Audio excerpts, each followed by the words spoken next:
आइए, साल के इस समय सुर्खियों में रहने वाला बिजनेस वो है एयर ट्रैवल का। और इसी से जुड़ी हुई एक कंपनी से करते हैं मुलाकात जिसका नाम है इज़ीगो ले ट्रेवलर्स टेक्नोलॉजी।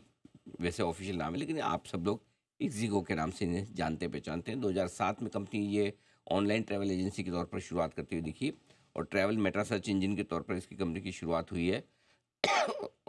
यात्रियों को रेल, हवाई और बस टिकट और होटल बुकिंग की सर्विसेज देने का कंपनी करती है कारोबार। आइए, हमारे साथ इक्सिग्रो के चेयरमैन, मैनेजिंग डायरेक्टर और ग्रुप सीईओ आलोक बाजपेयी साहब कार्यक्रम में हो रहे हैं शामिल। आईआईटी कानपुर से आपने बीटेक की डिग्री हासिल की है इलेक्ट्रिकल इंजीनियरिंग में और आपने फ्रांस से एमबीए किया है और जून 2006 से आप कंपनी के बोर्ड पर डायरेक्टर हैं। हाल ही में एक रिपोर्ट भी आई थी ट्रेवल कंपनियों के लिए साल 2025 का आउटलुक काफ़ी बढ़िया मजबूत आता हुआ दिखा था। आइए उसी से करते हैं शुरुआत। बाजपेयी साहब, बहुत बहुत स्वागत है आपका सर। सबसे पहले तो धन्यवाद हमें समय देने के लिए। सबसे पहले आपको, आपकी पूरी टीम, आपके सभी कस्टमर्स को नए साल की बहुत बहुत शुभकामनाएं सर। उम्मीद करते हैं 2024 आपके लिए बड़ा धुआंधार दमदार रहा, 2025 उससे भी बेहतर हो सर। बिल्कुल अनिल जी, सबसे पहले आपको भी बहुत-बहुत शुभकामनाएँ। आपका 2024 तो बहुत ही अच्छा निकला, 2025 भी हम आपको और आपके व्यूअर्स के लिए बहुत शुभकामनाएँ हैं। 2024 में देखिए ट्रैवल इंडस्ट्री में 2 चीज़ें निकल के आई हैं। सबसे पहली चीज़ कि हमारे यहाँ एयरलाइन साइड पे कैपेसिटी का बहुत बड़ा इश्यू रहा, क्योंकि पहले तो एयरलाइंस बहुत सारी हमारे प्लेन ग्राउंडेड हो गए थे।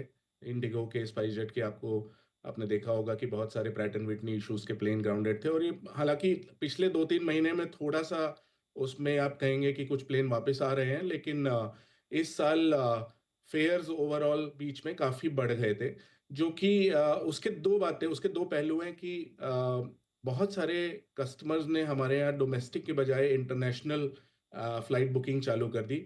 तो हमारे लिए भी इक्सिगो में हमारी इंटरनेशनल फ्लाइट बुकिंग ग्रोथ जो है वो डोमेस्टिक से कहीं ज़्यादा शानदार रही।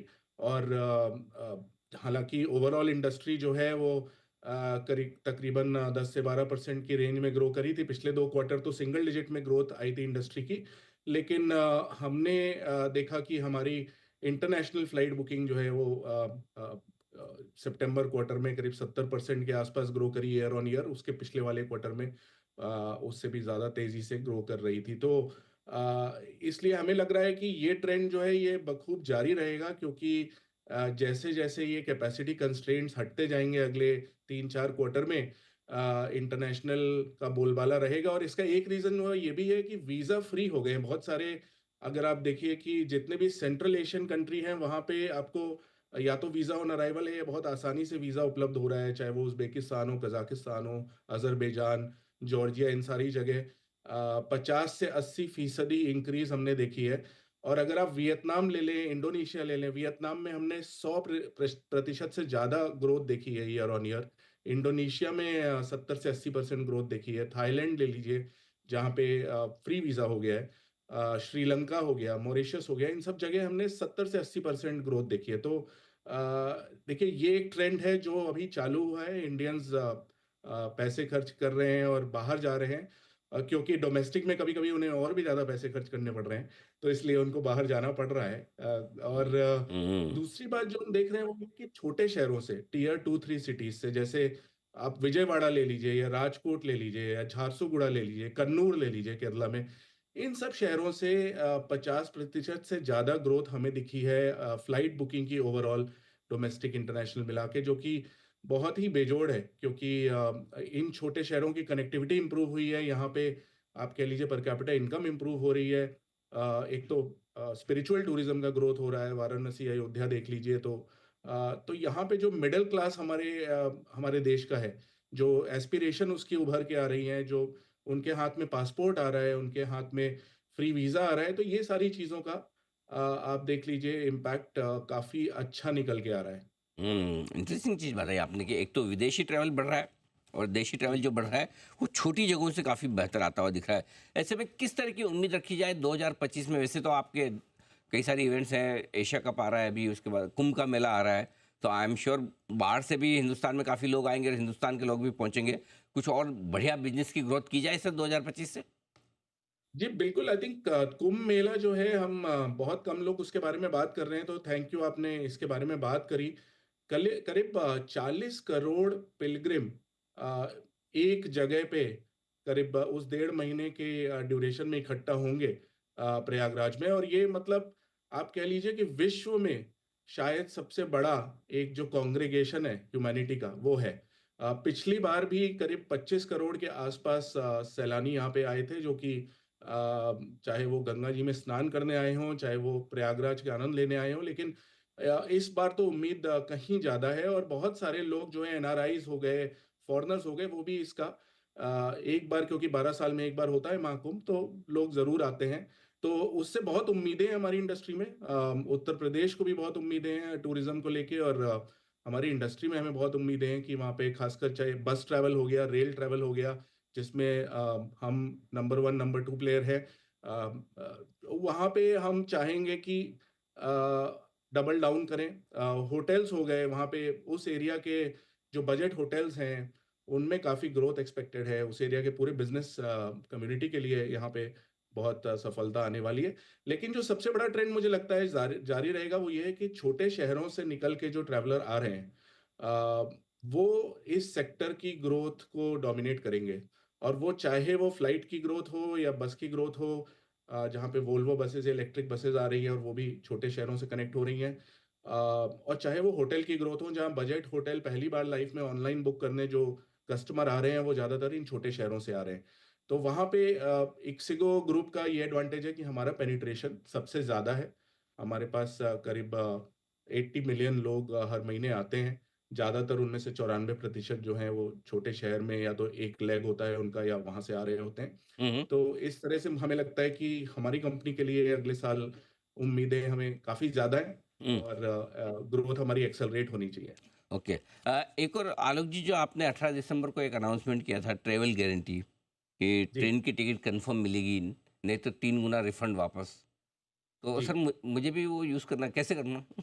नहीं, वो बहुत अच्छा प्रोडक्ट है अनिल जी, आपको डेफ़िनिटली यूज़ करना चाहिए। तो पहले क्या होता था कि हम ट्रेन की टिकटें बुक करा लेते थे, और इक्सिगो तो 10 साल से आपको ये भी बता देता था कि 80% प्रोबेबिलिटी है कि ये करेक्ट। कन्फर्म होगी कि नहीं। हुँ, लेकिन इससे क्या है कि कस्टमर की प्रॉब्लम पूरी तरह से सॉल्व नहीं होती थी। अब जैसे 80% प्रोबेबिलिटी तो बता दी, बट आखिरी दिन जाके अगर आपकी नहीं कन्फर्म हुई, तो आप तो ट्रैवल नहीं कर पाए।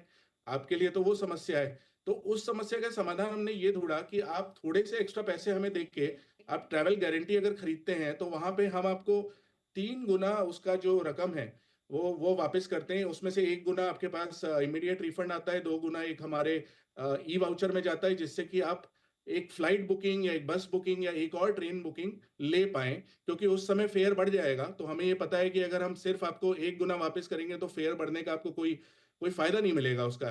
तो आप अगर फ्लाइट बुक करना चाह रहे हैं या बस बुक करना चाह रहे हैं लास्ट मिनट, तो और हमने देखा कि पिछले 15 दिन में जब से हमने ये लॉन्च किया है, और पिछले 10-15 दिन का जो ट्रेंड लाइन है, इस प्रोडक्ट से कई हज़ारों ट्रैवलर्स को फ़ायदा हुआ है।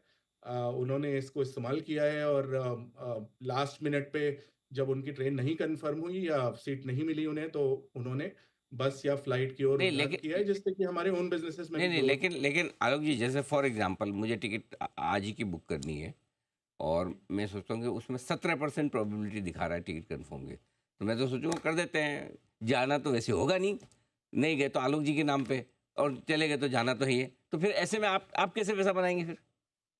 नहीं, तो अनिल जी, इसमें क्या है कि हमारी जो कृत्रिम बुद्धिमत्ता है, जो आर्टिफ़िशियल इंटेलिजेंस जिसको हम बोलते हैं, वो यूज़ करके हम ये डिसाइड करते हैं कि किन वेट लिस्ट टिकटों पे इसको बेचना है, और कितना इस पे चार्ज लेना है। हाँ, अच्छा। क्योंकि अगर हम फ्लैट सारे वेट लिस्ट टिकट पे लगाएँगे, तो आपकी बात सही है हुँ, कि उस मॉडल से कभी भी आप पैसे नहीं बना सकते। लेकिन अगर आपने इस तरह से उस रिस्क को प्राइस किया कि आपने देखा डेटा साइंस लगा के कि आपकी प्रोबेबिलिटी क्या है हुँ, इसके कंफर्म होने की, ना होने की, और उस हिसाब से आपने एक एडिशनल अमाउंट लिया, तो आप फिर यहाँ पे इस प्रोडक्ट को प्रॉफिटेबली रन कर सकते हो। और एडिशनल अमाउंट कितना लेंगे सर? ये एडिशनल अमाउंट वेरी करता है, ये क्योंकि हमारा एआई गवर्न्ड है, तो ये आप कह लें कि 10% से लेके 40% तक टिकट वैल्यू का कुछ भी हो सकता है। ओके, ठीक बात, परफेक्ट, बट इंटरेस्टिंग है। चलिए, ये बढ़िया बात है कि अगर हो जाए तो बहुत बढ़िया, एक्स्ट्रा देकर भी, और नहीं हुआ तो आपको वापस रिफंड आ ही जाएगा। हमने फ्लाइट की तो बात की, एक होटल बुकिंग्स की भी मैं लेना चाहता हूँ आपसे राय। आपने मेरे ख्याल से दिसंबर 2023 में ही शुरू किया था, राइट सर? तो 2024 कैसा गया और 2025 के लिए क्या ट्रेंड देख रहे हैं सर? देखिए 2024 में हम प्रोडक्ट पे काम कर रहे थे कि सबसे पहले कोई अगर इक्सेगो पे होटल बुकिंग करने आए तो क्यों आए, इस रीज़न पे काम हमें करना चाहिए। तो हमने सबसे पहले आइडेंटिफ़ाई करी हैं कि जो लोग बजट होटल ऑनलाइन बुक कराते हैं उनकी क्या समस्याएँ हैं। और बहुत तरह की समस्याएँ हैं, उनको एक्यूरेट इन्फॉर्मेशन नहीं मिलती कि होटल कहाँ पे है।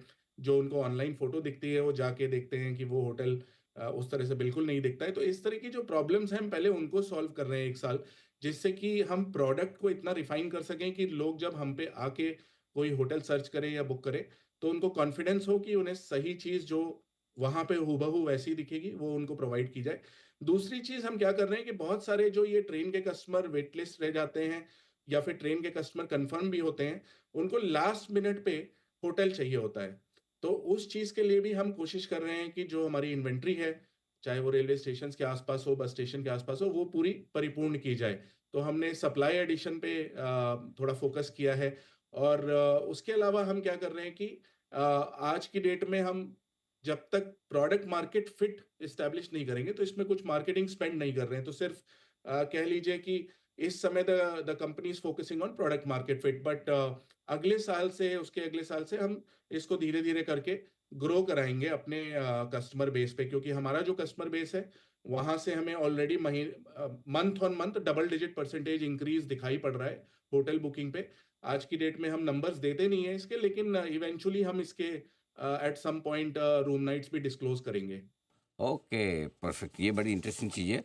तो चलिए 2024 से 2025 बेहतर रहने की उम्मीद है आलोक जी को, और हम भी उम्मीद करते हैं कि सर रहे भी, क्योंकि इकोनॉमी मजबूत है, लोगों के प्रेफरेंसेस बदल रहे हैं और लोग घूमना फिरना चाहते हैं, और स्पेशली आपने कहा, एक विदेशों में जाना चाहते हैं और दूसरा भारत में भी जो छोटे शहर हैं वहाँ से ग्रोथ बड़ी मजबूत आती दिख रही है। आलोक जी, बहुत बहुत धन्यवाद, आपका समय दिया आपने, और एक बार फिर से आपको नए साल की बहुत बहुत शुभकामनाएं।